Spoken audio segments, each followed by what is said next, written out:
Hello and welcome to The Final Frontiersman, a YouTube channel about all things Trek. I'm Bill and today we are going to be reviewing another Star Trek board game, this time Star Trek Star Realms. As usual with our reviews, we use the alert system, yellow alerts for things we want to draw your attention to, red alerts for the things we think are great, and the rarely used black alerts for the things that are game-changing and groundbreaking. So, let me jump into the small window. And let's take a look at Star Trek Star Realms. This is by UVS Games and Wise Wizard Games. Star Realms is a very famous game, a classic game in the board gaming hobby. It is a classic deck builder. A deck builder is a game where you and the other players, you start with the same very small deck of cards, and as the game progresses, you will buy more cards that become available to customize and construct your deck to hopefully become very efficient as an engine to deal out the kind of points and damage that you need to win the game. So this is Star Trek Star Realms, which is that classic game, but this time with a Star Trek theme added to it. So the first thing I want to say about the game is, for me, I have experience with deck builders. I play a few deck builders. Probably my favorite is Marvel Legendary. This is the first competitive deck builder that I've played. I've heard about the game Star Realms because it's very famous. It's very popular. It has a great reputation, but I've never actually tried it. I knew it was a deck builder, but I didn't know it was a competitive deck builder. So unlike a game like Marvel Legendary, where you and the other players are fighting against the villains in the game, this time you are building your deck to attack each other directly. To me, that was very intriguing. So I was very, very hooked to see how the game plays. And that is going to lead me, why not, to the first red alert. This game is super easy to learn, super easy to play. If you want to get into the board gaming hobby and like things beyond the traditional roll and move kind of board games like Monopoly and their like, this game, this type of game, this deck builder, this is a great one to jump into. It has very, very few rules. They're all straightforward. They're all direct. And it's easy to bring new people into the hobby. It's easy for you, if you're new to the hobby, to learn how to play it and jump in just a few minutes. It is honestly very, very elegantly designed. And I was so happy to see how easy it was. In fact, the first game they were played, as I said, I have experience with deck builders, Marvel Legendary. The very first game I played, when it was being taught to me, I was shown two cards and I said, oh, this is this, that's that, right? The answer is yes. That's 90% of the gameplay already. That's all you need to know. What is it you need to know? Let me tell you. As I said, you start with your own small deck of cards. In this case, it's 10 cards, 8 of which are scouts, which have a gold trade icon on it. It looks like a gold coin. The other 2 are raiders. They have a red mark on it, a red icon on it. That is your attack. So when the game starts, you have 8 buying power and 2 attack power in your deck. That's your entire deck. You shuffle the deck, you draw 5 cards on your turn, and you play the cards that you get on the table, and you count up how many trade icons, how many attack icons. The number of trade, that's how much you can buy from the market. There is a marketplace where you can buy cards, and from the deck, I believe it's 5 cards are dealt out randomly, and they have a cost on them. If you can afford it, you can buy it. If you buy a card, it goes into your discard pile, waiting for your deck to run out. When your deck runs out, you shuffle all the cards in the discard pile, which is your starting deck, and any new cards you've bought in the meantime. All of that gets shuffled, put back, and now you're drawing eventually the cards you bought. That's how your deck gets bigger. That's how you customize your deck, and that's how you gain more and more power to play the game, to win the game. The cards you buy, they might give you more buying power, or they might give you attack power. Very simple. The more attack you buy, the more attack you could damage your opponents. The more trade you buy with the coins, the more cards, the more expensive cards you can buy. It's that simple. You're just buying cards, building your deck, playing the cards, and attacking your enemies. Now, the health in the game is called authority. So you're not attacking the health of the other player, you're attacking their authority, but it's the same thing. It's their health points. There is one other icon that will come up. It's not in the starter deck, but this icon is the authority icon. And that's basically giving you health back.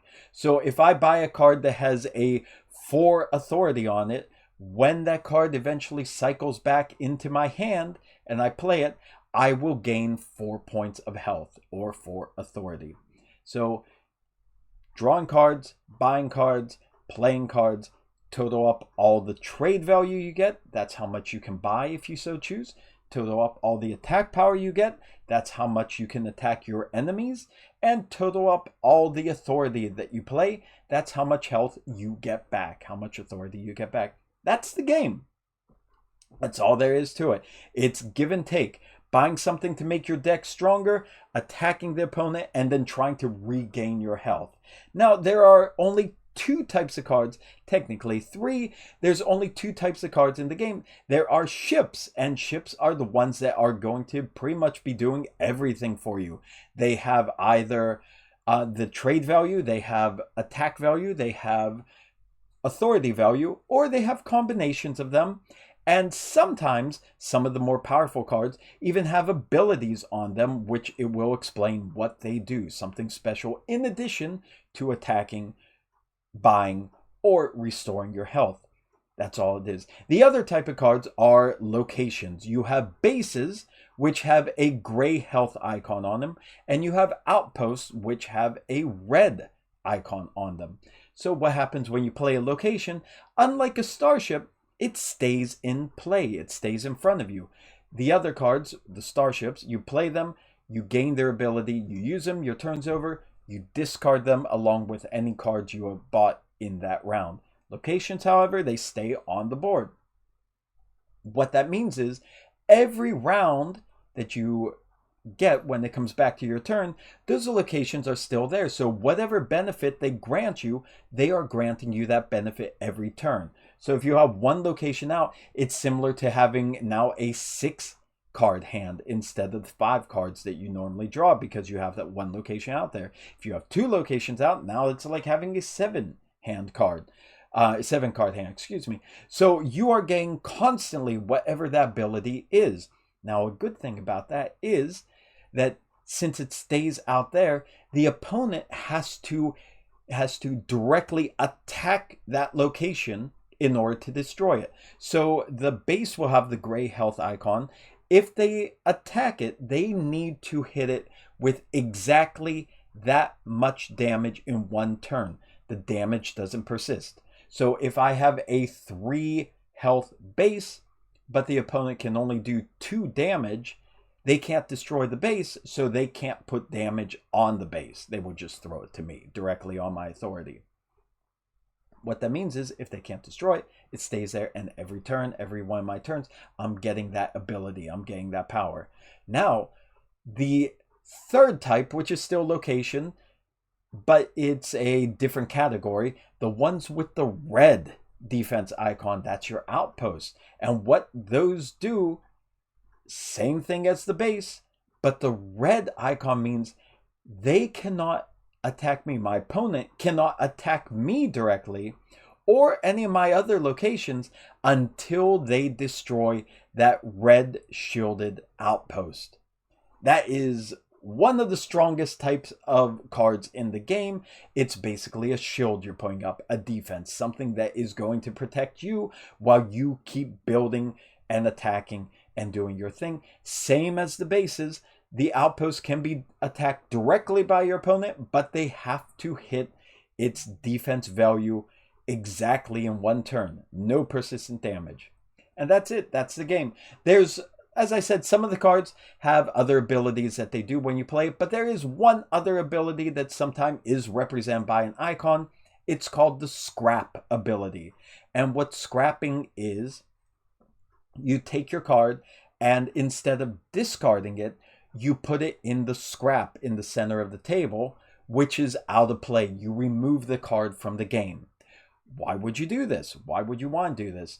Two reasons. Many of the cards that have a scrap icon on it that allow you to scrap it, it gives you an ability when you scrap it. So I could play a card and maybe it gives me an attack, but it also has a scrap ability. So I get the attack from it from playing it. And then if I use its scrap ability, I throw it out of the game for good permanently, but it gives me something else. So for example, I might have a card that says 3 attack, and if I scrap it, I get another 5 attack. So I could play it, definitely get 3 attack, and I choose to throw it out of my deck for good.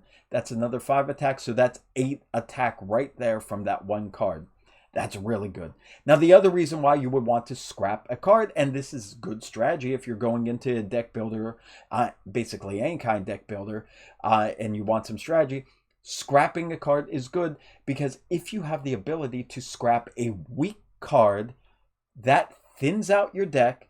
That means you're leaving the better cards that you buy, the stronger cards that you buy in the deck, and you're scrapping the ones that are weak that you don't need anymore. So you're more and more guaranteed to get the stronger cards as the game goes along.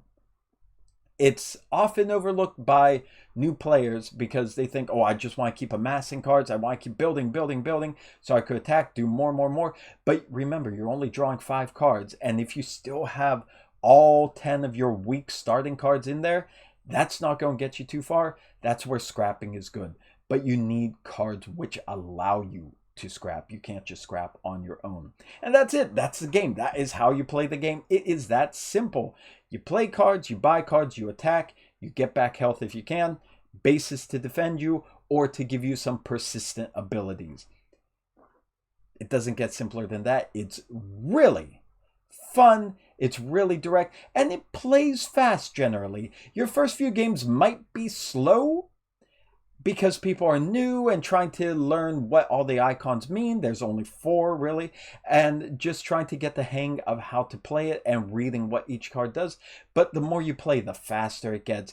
It's really, as I said, a great entry game, a great gateway game into the hobby of board gaming, and you can't go wrong with it being Star Trek. That's how simple it is. Stand down, red alert. Now, going into a little more detail, there are 4 factions in the game. So you have basically 4 separate decks of cards that are shuffled together to make the main deck. Those become the cards that you buy from the market. The 4 factions are the Federation, Klingon, Romulan, and the Dominion. So the 4 factions, what they do is they all tend to do similar things with attacking and giving you trade buying power, but each faction kind of skews towards one other or one specific strategy or one specific type of action. So the Federation, for example, has a lot of cards that will give you authority back. So it's basically your health faction. The more Federation cards you get, chances are you have a lot of chance to replenish your health from your enemies attacking you throughout the game. The Klingons generally have a lot of cards that allow you to scrap cards in your hand or your discard pile. As I mentioned with scrapping, that is a strong ability. So the more Klingon cards you have, the more chance you have to get rid of those weak cards that you no longer need. So your deck is only built of the strongest, most powerful cards.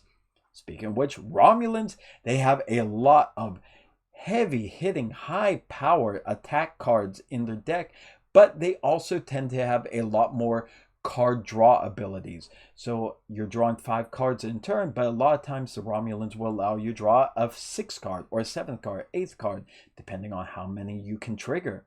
And that's always good. You always want to have more options in a deck builder. You want to have stronger cards and you want to play as many cards as you can on the turn.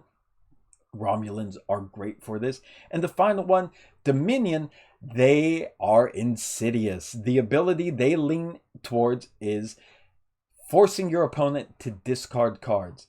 That hurts. As I just said with the Romulans, the more cards you have in your hand to play, the better things are.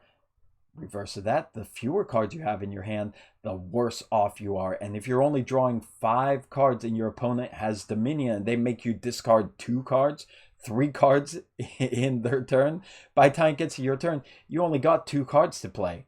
What are you going to do with those?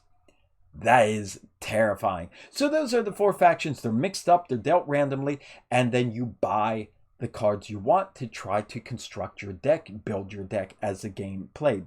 One good thing I will say about this, and I'm going to give it a yellow alert, if you're a fan of deck builders, kind of like I am here, with some of the other deck builders I played compared to this one, I found it's not as punishing as some of the other games if you don't stick to 1 or 2 factions or 1 or 2 card types.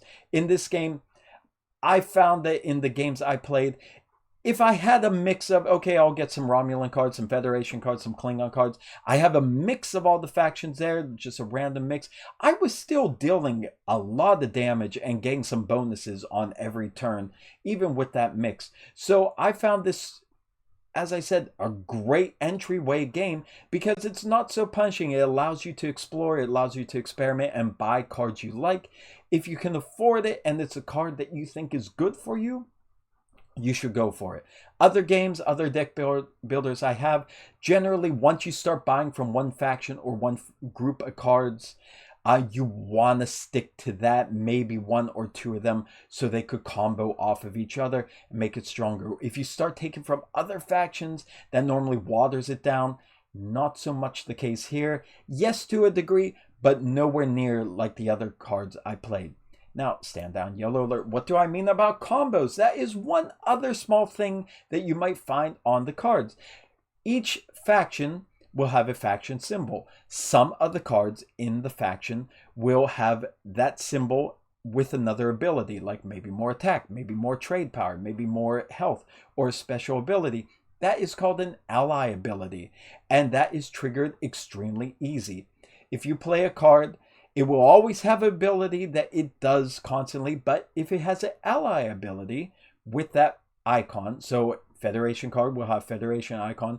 As long as I play a second Federation card down in that round with that card there, they are allies, so it triggers the ally ability. So I gain whatever is there on the ally ability. So I have a Federation card with an ally ability. I play a second Federation card. I'm getting that ability. I have a Klingon card with an ally ability. I play second Klingon card. I'm getting the ally abilities. Same for all the factions. That's why it's generally good to try to stick to maybe 1 or 2 faction types, so you're more guaranteed to trigger any ally abilities that are on your cards. And the more you can do on a turn, card draw, attack, buying, restoring your health, the more you're able to accomplish on one turn, the better off you're going to be and the closer you are to winning. So that's why it's generally good to try to decide when you're buying cards, is this going to help me? Is this going to combo off the cards I'm already buying? So that's another tip I could give you if you're new for the game, new to any kind of deck builders. Don't just buy a card from the marketplace simply because you can afford it. A lot of times, again, new players, they will say like, oh, I could buy this card and this card and this card, do that. But that might just be watering down your deck, giving you cards that aren't going to give you what you need. They might give you more trade and more money when what you really need to be focusing on is attack. Or maybe more little attacks, but you can't actually buy the big cards that you need to really hammer home your victory. So don't just buy cards because you can afford it. See what kind of strategy you can build with the cards that are there. See how your deck is coming together and buy cards that will help you create that engine that you are establishing and combo off of each other. There we go. That's another tip.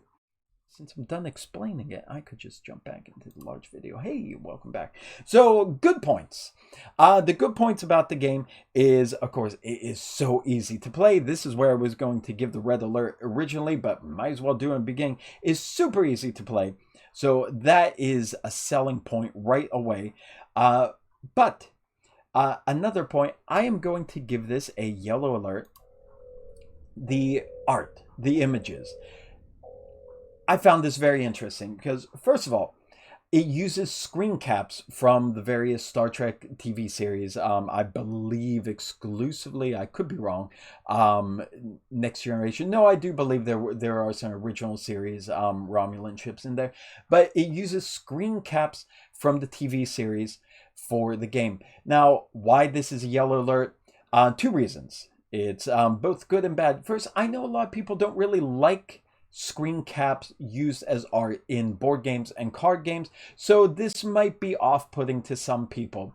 For me, no problem at all because I love Star Trek. I love watching the series. I love seeing the scenes from the series. I love seeing the ships from the series. Don't get me wrong, I love Star Trek art. I love original art. Star Trek Adventures role-playing game by Modifius, which this channel is heavily focused on, has some of the best Star Trek art I've seen ever. And probably if that game used only screen caps, I wouldn't be as enamored with it because a game like that, you are creating original stories. So I love seeing the original creative art. This game, it's basically using stuff that's established in Star Trek through the TV series with the ships, locations. So I don't mind that it uses screen caps. Now, the reason why it's also a good yellow alert and that I want to draw your attention to, pay attention when you go through the deck.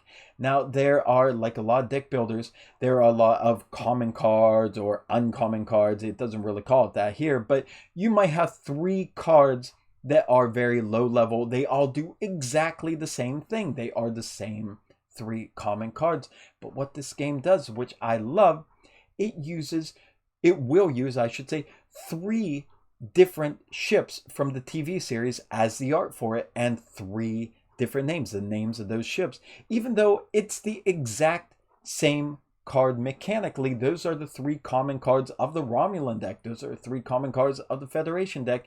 It uses not the same image or generic image, same ship. You're getting 3 original starships named as your unique card, even though it's a common. Same for all the cards in the game. I think that is great. It adds a lot of variety. Even though you're playing the same card, you're not seeing the same thing twice. The only thing that's duplicated again and again is the starter deck. Everybody gets the same 8 scouts and 2 raiders. Aside from that, the ones you're buying, and also there's Ferengi Marauder that is in a common pile that you could buy. If you're low on resources, that's a way to get a little bit of boost of money to try buy stuff that is in the marketplace. Aside from that, all the cards coming out of the main deck into the marketplace, those are all unique cards, and I thought that was such a great idea. I was so happy to see that. And for fans of the TV show, you get to play Spot the Ship when you see it come out. So that's good. Stand down, yellow alert. So that is, those are my really the best big good points I could point out for the game. I've already gushed about how easy the game is. Now I want to get, I shouldn't call it bad points because I love this game. I think it's a great game. I can't say there is anything bad about the game, but here are my points of concern. Perhaps that's the right way to put it. First point is, since we're talking about art, might as well do that. The art for the box is beautiful. I believe you can see it on the screen there. I'm pointing in the wrong direction, but maybe that way. The box is gorgeous. Enterprise D, a nice flying through, I was going to say hyperspace. It's Star Wars. Flying through warp. It looks beautiful. Who doesn't love the Enterprise D? It's a classic design. It is a gorgeous box, crisp image. Why did I say it's a bad point and I'm just gushing about it? Because to me, when I first saw the box, I saw an image of the box before I saw the title, what's on it, and I'm like, what is that? Is that a calendar? Is that like a model kit? What is this advertising? It's just so, I don't know, it's just so common. It doesn't really show you what the game is. It doesn't really suggest what the game is. It's a beautiful image, but what the heck is it? You look at it, it's just a general Star Trek Next Generation Enterprise image. And then you look down, Star Trek Star Realms. If you're not a fan of board games, if you're not into the board game hobby, what does that mean? So I thought that it could have used a more representative art for the box, but don't get me wrong, I love the way the box looks. Second gripe that comes along with a boast is the insert inside the box. When you open the box, it has a pretty big insert. There's only 2 decks of cards and then a lot of negative space that's filled up by an insert that perfectly holds it. The insert is also like the blueprint schematic of the Enterprise, and I loved it. I thought this was so cool, which made me extra sad when I had to throw it out. I didn't actually throw it out, I kept it, but I'm not using it because it's useless. Once you open the game, once you get ready, it gets in the way. And especially for me, I sleeve the cards because any kind of card game that uses lots of shuffling, playing a lot of people touching it, if you want to get longevity out of it, you should sleeve it. For me, I have to. So I sleeve the cards. They can't fit in the insert anymore. So basically, once you open the game and take it out and you get ready to play and you get everything there, the insert is going to cause more headaches than it is to help. It's beautiful. I love it, but it's ultimately useless. So that could be different for you. You might not care. But for me, it was a lot of wasted space. I thought it was wasted material because I would love to use it, but I can't. There's nothing I could use it with. Still great. Okay, enough with that. Now, this is maybe my biggest gripe, if that's what I could describe it as. Personally, for me, I don't like games with, maybe not, I don't like, that sounds too harsh. Like I'm really turned off by games that have a pasted on theme. So it's just, this game is exactly that. This is the exact classic Star Realms game, which is a great game, and the same great gameplay is here. The Star Trek theme is not inherent to it. It's pasted on. And that means I'm buying Federation ships for my deck. I'm buying Dominion ships for my deck. I'm buying Romulan. And then I'm throwing down my Romulan, my Federation, and Klingons, and I'm attacking you with it. There is no rhyme or reason because it is not really thematic.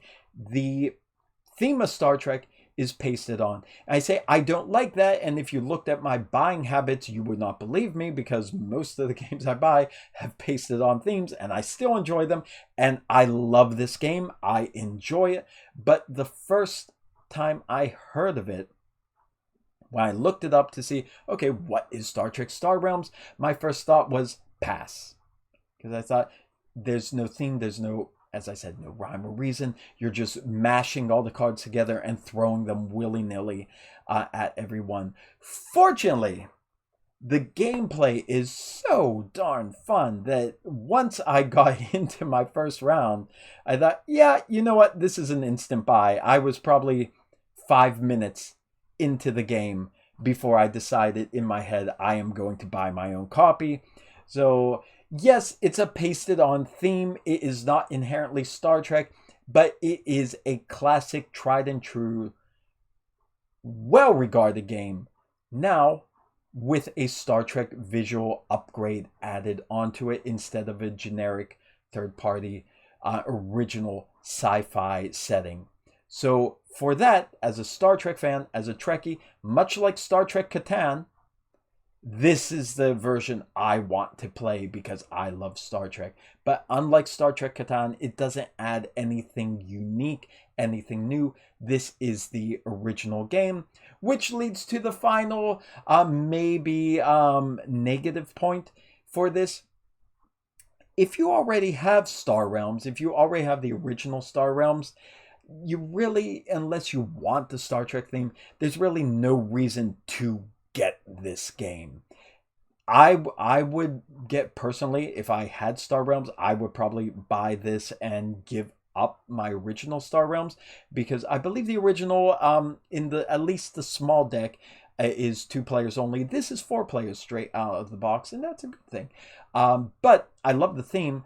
But if you already have the game and you have the original Star Realms with all the expansions that came for it, there's really no reason to upgrade this unless you really want the Star Trek theme, the Star Trek flavor of it.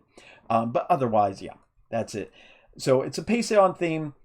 I don't go for that, but when the game is so fun, when the game is this good, how am I going to pass it up? So I recommend it. I loved it. I have a blast every time I played it. As I said, my first initial response to it was like, nah, I don't need this.